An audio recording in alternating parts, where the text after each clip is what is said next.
big wheels until the sun goes down.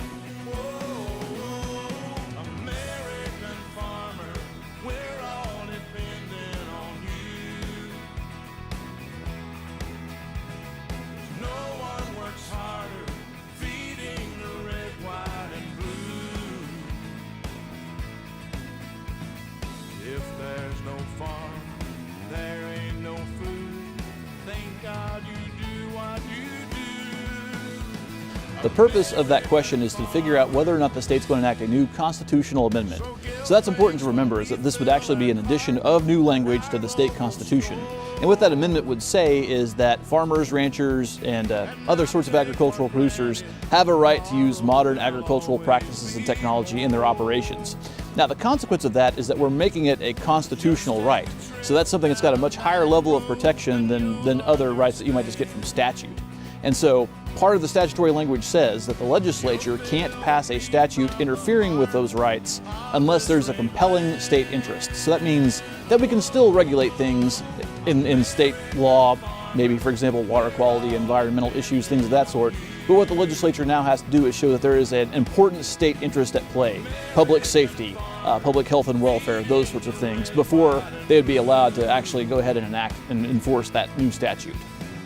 If there's no farm, there ain't no food.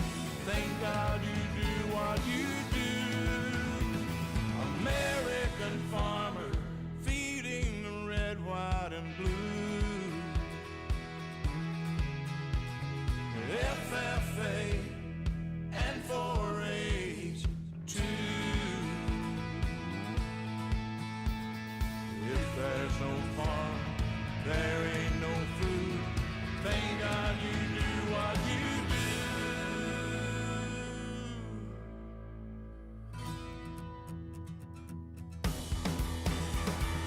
American farmer, American farmer, FFA and 4-H too. American farmer, American farmer. The simplest way for me to evaluate this question is look at what groups are supporting it and what groups are opposing it.